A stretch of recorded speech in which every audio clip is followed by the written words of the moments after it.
Hey guys, what's up? Welcome back to another episode of Third Thoughts. In this episode, I'm going to be talking about all things WandaVision, as well as giving you guys my thoughts on the new Justice League trailer. So without wasting any more time, let's get right into it. The first thing I want to talk about relates to WandaVision and the runtime of all of the episodes. Now, the newest episode of WandaVision, episode 7, which comes out this upcoming Friday morning, is only going to be 38 minutes long. We got that confirmation this morning, which means that we still have an hour and a half left of, or 2.5 hours left of content for the next 2 episodes. In my opinion, I think that they should make the finale an hour and a half long and make the next episode 1 hour just to kind of prep us for the longer episodes. But if they make next week's episode 30 minutes and then the finale 2 hours, I can't really complain about that.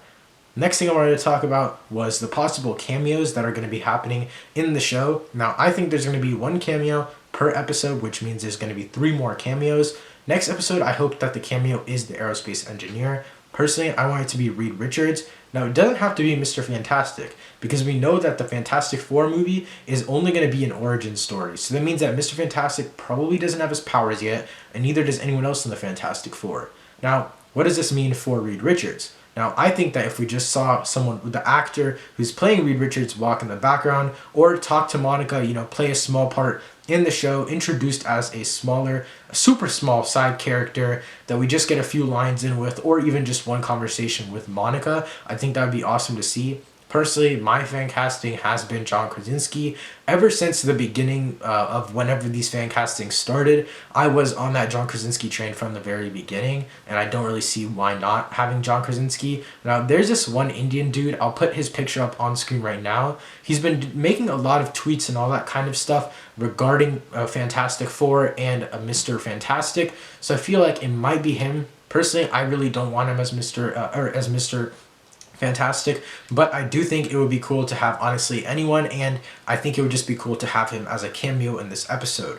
Next thing I want to talk about is Doctor Strange. Doctor Strange could definitely be a cameo in this episode. He's 100% in the show. Now, I think that, I caught on to a small detail in the last episode. I don't know if I can find the picture, but if I can, I'll put it on screen right now. In the background where Wanda is talking to, I think it was Pietro, there's a guy standing still, and then when they zoom into, I think it was Wanda or Pietro's face, in the background you can see that that guy has legs. So personally, I think it's Doctor Strange because the guy was kind of in viewing and hearing distance as to kind of what the conversation was going on between Wanda and Pietro, I think it was. So I think it would be cool if we got to see Doctor Strange there. I think that he's already there. I think he's waiting for Wanda to lose 100% control, which obviously we saw at the end of episode 6. That is what happened. She lost complete control. She lost 100% control. Well, technically, she didn't lose control technically because she's the one who made the hex move, but she's kind of abusing her powers. So maybe Strange doesn't come in this episode. I honestly don't really expect him to. Maybe he'll come in at the end of episode 7, kind of teasing episode 8 in the finale, kind of maybe opening up a multiverse, or maybe opening up some gate to where we can get an explanation or an entrance into episode 8. Now, one thing that I really do want, or stepping away from the cameo thing really quick, one thing I do want from this episode is not just an explanation as to what's going on, but I want it to start directly where the last episode ended. I want her and Vision to talk. I want her to explain to Vision that this is our home, this is where we are, and maybe even, that street fight scene that we saw in the final trailer for WandaVision, maybe we see that. Maybe we get to finally see that street fight scene. I think it would be pretty dope to see Vision and Wanda fight maybe against Agnes. Maybe, we don't even know what Agnes is going to do yet. We don't really know her character, and I want to talk about Agnes a little later on in this video, but I just want to see that scene this week, this upcoming week, because I feel like if they start directly off of where the last episode ended, it would be really cool to see her and Vision's interaction, especially after Vision kind of experienced what he did when he tried to leave the bubble or the hex. And also maybe Vision's memories get reset to the beginning of WandaVision, or maybe he just remembers before. Maybe Wanda can create or tell Vision or kind of make Vision believe whatever she wants now that he left, and he kind of reset his consciousness. We don't know. We don't know what Wanda's powers are 100% because Wanda surprised us all when she moved the hex. Now, the next cameo, which could be a possible cameo, this is probably one of the biggest stretches when it comes to a cameo. It could be Jane Foster. Now, the reason I think it could be Jane Foster, and I did hear this on Soup's Disputes. I saw a clip of Soup's Disputes on Twitter talking about this, so I thought I'd mention it to you guys. I think that Jane Foster would be great personally, because in one of the, I think it was the last episode, when Monica was talking about she has someone, that she has an aerospace engineer, it could be Jane Foster because it said a female voice. Now, the reason it could be Jane Foster, and I know she's not an aerospace engineer, but maybe she makes a cameo in some other way, some other shape or form.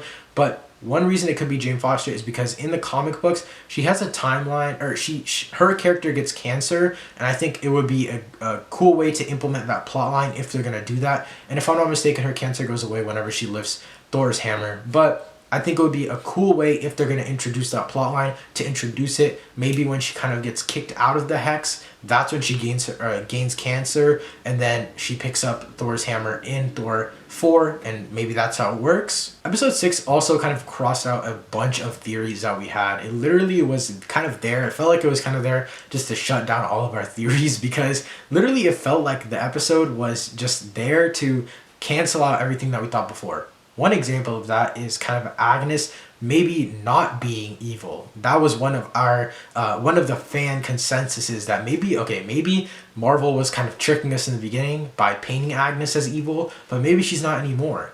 But in my opinion, she is, because in this episode, whenever Vision did his little telepathy thing on her, he put his hands on her head and she kind of booped, like turned into the other, like her real life version. I think it was just all acting. Now again, all these theories are on Twitter. If you guys want to check them out yourselves, literally just look up the character's name and the theories will literally be right there. But personally, I think that Agnes was just acting in the car, because before Vision came, she was sitting in the car still. Obviously, that's what everyone on that side of town was looking like. And then Vision tapped into her head. She did all of her like drama queen acting. And then when Vision tapped her back out, she just kept like when Vision tapped her back into the hex, I think that's how it works. Whenever he tapped her back into the hex, she just drove off. She didn't stay still. When he tapped in the Indian dude inside of his workplace, his work office, he went back to how he was, but right before Vision tapped him out. So I think that Agnes was just doing that all as an act. Maybe Marvel wanted us to catch on to that. Maybe they thought that, okay, it would be cool if the fans noticed this, because it was kind of, I think her acting was so intense and aggressive that we all just forgot about it in the moment. Personally, I didn't catch it in the moment. I thought of it only a few days ago, and the episode came out at least almost a week ago. So I think that it was a great job done by Marvel, or the creator, the director of the show, because I completely forgot about the fact that she didn't stand still after Vision kind of tapped her back into the hex. Now, the next thing I want to talk about is Quicksilver. Now, oh my god, is Quicksilver a naughty guy? He is, I honestly, he's pretty sus. I don't really know any other way to describe him. Now, he's definitely been interrogating Wanda. He's been asking her weird questions and all that kind of stuff. I've seen some crazy theories online, like maybe Professor X kind of went into Quicksilver's body, or not into Quicksilver's body, but he's talking to Quicksilver, and he sent Quicksilver into Wanda's hex. And there's like this little comic book strip that someone made up, and it was pretty cool. It was like Professor X was telling Quicksilver to ask Wanda questions, and like, how did we get here? How did you create all of this? How does all this work? And so maybe it's Professor X behind it. I truly doubt that. That is probably the biggest stretch out of any of the things I'm going to talk about in this video. But I honestly, it's a pretty cool theory. If it's true, I will literally lose my mind. But I think the biggest thing with Quicksilver right now is that he is not the X-Men version of Quicksilver. There are two reasons for this. First of all, I talked about this in my previous spoiler review for WandaVision. First of all, his backstory is not the same as the one that the Quicksilver in X-Men had. In X-Men, Aaron Taylor Johnson's, I think it's Aaron Taylor Johnson, his Quicksilver grew up in an American house with a younger sister. In the MCU, obviously Quicksilver grew up with Wanda. Another thing, and probably one of the biggest things, is that this time Quicksilver in the MCU had little light streaks behind him, or like little streaks of, I guess you could say, his visual, I guess. That was blue in the MCU and in this show, as well as in Age of Ultron with the original Quicksilver. But in the MCU, in the X-Men universe, he leaves no trail behind him. He doesn't even leave like wind behind him. It's just Aaron Taylor Johnson's Quicksilver running at super fast speed. It's nothing like crazy, like he doesn't have any trails behind him, and I think that is one of the biggest factors when it comes to Aaron Taylor Johnson's Quicksilver definitely not being an X-Men Quicksilver. So now I want to move on to talking about the Justice League trailer. Now I did a full trailer reaction video on my channel, but I wasn't at home, guys. I'm super sorry because the audio only came out of the left ear, I think. I don't know what was wrong with the audio. My whole setup was buggy. I didn't have my mic with me. I didn't have my proper lighting. I had to literally put fake light in my video editor. It was just overall a not good video. I would take it down, but people are actually seeming to enjoy it. Obviously, the view duration of that video is super low just because the quality of that content was super crappy. And I promise you guys, if I don't have the proper setup, I won't be doing those videos anymore. It's just that the Justice League trailer was so popular and I felt like a lot of you guys wanted to see that, so I did it right away. I did it as soon as possible. But all of that aside, I want to talk about the Justice League trailer and my overall thoughts because in that video I didn't really get to touch on everything. So the first thing I want to talk about is Joker. Now, if you guys saw my reaction when I saw the Joker in the trailer, I was mind blown. I could literally tell by his voice. And I'm honestly super happy that I didn't have the subtitles on because I watched it again with the subtitles, and right when he starts talking during the title sequence of the trailer, you can see that it says the Joker. I think that it was super cool that I kind of had that suspense and I had that wait until I first saw his character. I saw the back of the character's head and I was guessing, I was like, is this Joker? Is this Joker? I could not tell. And then finally when he like started to slightly turn around, I could see the hair and I could see the white part of his makeup on his skin. And that's when I was finally able to tell that, oh my god, this is Joker. And I was ecstatic. I'm super happy that we get to see another version of Joker. I loved Heath Ledger. I loved Joaquin Phoenix. Personally, I didn't really like the gangster take on Jared Leto's Joker initially, but I think now with Snyder's 100% direction on Jared Leto's Justice League, Jared Leto's Joker, I think we're going to get a great look at a new version of Joker, completely different, completely alternate from what we've seen before, because obviously now he's a cop. He has a SWAT jacket on. Maybe he's not a cop, maybe he's just like maybe he's on the run with a SWAT jacket on because maybe he killed a SWAT person or something. I don't know. But it seems like he is a police officer in this nightmare world, which I'll talk about later and I'll touch on later. But Joker is crazy, guys. I am super excited to see what Zack Snyder does with the Joker character. And I think going off of that, one other thing that was super cool in this trailer was the black suit Superman. Now, the first thing obviously we have to mention is Superman dying in the beginning of the trailer. He had this big like impalement in his chest right next to the Superman logo, and you just saw all this debris across or around him, and then you heard his screech, and his screech went all around the ocean, and you saw the airwaves of his scream. Now, in the next episode of Third Thoughts, Brayley and I are going to be breaking down and going more in depth of the Justice League trailer. Again, sadly he couldn't make it on this episode, but that screech was honestly legendary. I cannot wait to see it in the movie. You know why? Because I feel like that's going to be the setup of the movie. I think the movie is going to start off with Superman dying, and I feel like that's a super crazy way to kind of start the movie off, kind of give it that dark, mellow tone. I think that's going to be great. I think it's going to be a great introduction to the movie. And I'm just super excited to see what Zack Snyder does with Superman, and going off of that, especially since it's his final time directing a Superman movie, directing a DC movie of any sort. And honestly, going off of that, I want to talk about the first flight of Superman. Now, we saw in the trailer, we saw Superman put his fist into the ground. We saw rocks rise by his wrist, and then he took off and flew. Now, obviously, this isn't anything crazy, but again, it is a recreation of his first flight in Man of Steel. Now, why is this kind of important? It's because it's probably going to be the first shot that we see back of Superman once he gets resurrected, or however he comes back from death. I think that's going to be the first time we actually get a glimpse of the new black suit Superman. And I'm just super excited to see what that new black suit Superman's personality is like. Is he a lot darker? Is he a lot grittier? Is he just more murderous? Does he have murder on his mind? No one knows what Zack Snyder can do with these characters because he didn't really have time to put in his renderation or rendering of whatever he thought of the characters. He didn't get to do the characters justice. He didn't get to do the universe that he created or that he started directing and writing, producing, whatever. He didn't get to do those characters justice, and I think this movie will be a great opportunity for him to do so. Now, the next thing I want to talk about is the visuals.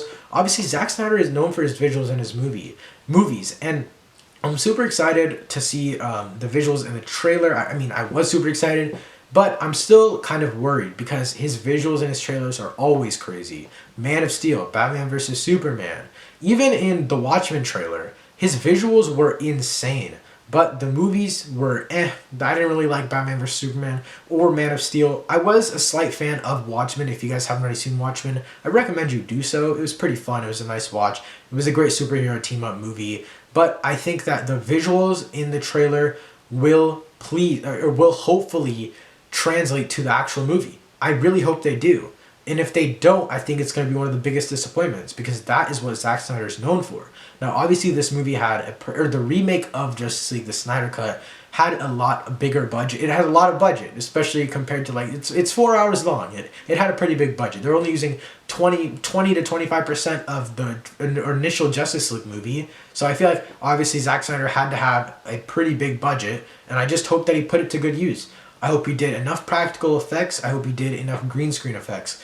I hope he had a good mix of CGI and practical effects. Now, the reason for that is because, yes, I love his visuals, but sometimes stuff is a little bit too CGI.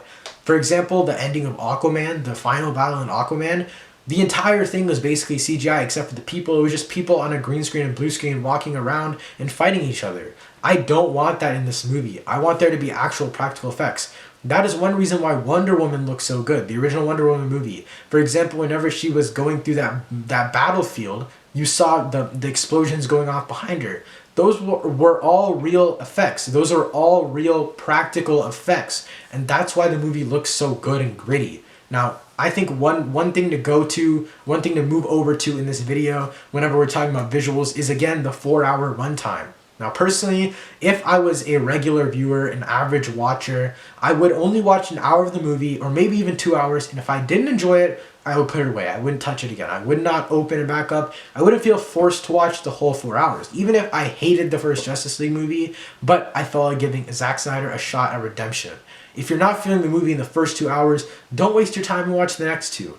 Personally, since I'm going to be reviewing this movie, and I'm going to be giving you guys a review whenever I finish the movie, write my review, all that, I'll be dropping it as soon as possible. If I wasn't doing a review and I didn't like it in the first 2 hours, I would turn it off. But I have to watch the whole movie. I have to watch the whole 4 hours because I want to bring a review to you guys. Now, the final thing I want to talk about in this video, and it has to relate obviously with Justice League, Zack Snyder's cut, is the Nightmare dream sequence. So the Nightmare sequence is something that we saw in BVS, Batman vs. Superman, and I thought it was super interesting. We only got to see a little part of it. I personally don't remember it at all. I fell asleep during Batman vs. Superman. It was that boring for me, but I recently rewatched it on YouTube. I went back and rewatched it on HBO Max, and I thought that the Nightmare sequence was pretty cool. We didn't get to see any of the Nightmare sequence in the Justice League movie, and in my opinion, even if we got Zack Snyder to direct the whole thing, I honestly don't think we would have seen much of it. The reason behind that is because Warner Brothers put a 2 hour time limit on Justice League, I think, and they have it on all of their other superhero movies. Warner Brothers gives DCEU movies a 2 hour max runtime. Personally, again, I don't think that's enough. But we're going to go into our gripes of Warner Brothers and DC. Going back to the Nightmare sequence, I hope that Joker and Deathstroke aren't only in the Nightmare sequence. They probably are going to be only in the Nightmare sequence just because that's the only way that everything could kind of work and make sense when it comes to the future or Batman's visual of the future, what's going to happen if Darkseid wins the war or beats the Justice League. But I really hope that we see them outside the Nightmare sequence. I don't think we will, but I really want to. The reason for this is because I feel like Jared Leto's Joker needs a whole revamp. He can't be a gangster Joker, in my opinion, just doesn't work. And I don't think the DCU understands that. And they'll see if Zack Snyder decides to kind of bring Jared Leto's Joker into the Nightmare dream, as well as bring him out and kind of give us an outside view of him, not as a gangster, but as normal Joker, then I think it would be super cool. And maybe Warner Brothers will realize that the gangster Joker wasn't the way to go. And the final thing I want to talk about when it comes to the Nightmare sequence is Cyborg and Batman. So in the Nightmare sequence at the end of the trailer, we saw Batman talking to Joker, and behind him we saw Cyborg. Now, what does this mean? Now, the Nightmare sequence is basically the time where that Darkseid beat all of the Justice League. He beat all of them, and the world basically went into like devastation. It was basically everything was destroyed. Now, what does Cyborg and Batman being together mean? It probably means that the Justice League just disassembled. Maybe Wonder Woman died, maybe Aquaman died, maybe Cyborg and Batman are the only two heroes left because everyone else died to Darkseid. we don't know much, but anything is possible when it comes to Zack Snyder's Justice League, because again, this movie doesn't connect to anything else in the DCEU. Also, when we watch this movie, we have to kind of realize that we have to pretend like we didn't see Wonder Woman 1984. We have to pretend like we didn't see Shazam or Aquaman. We have to pretend like this movie came out in 2017 November when the original Justice League came out. But, I mean, that's all I really have to say about Justice League and WandaVision. If you guys enjoyed this video, make sure to drop a like rating down below. Share it with your friends if you did enjoy. Thank you guys so much for watching. I'll see you guys next time. Peace.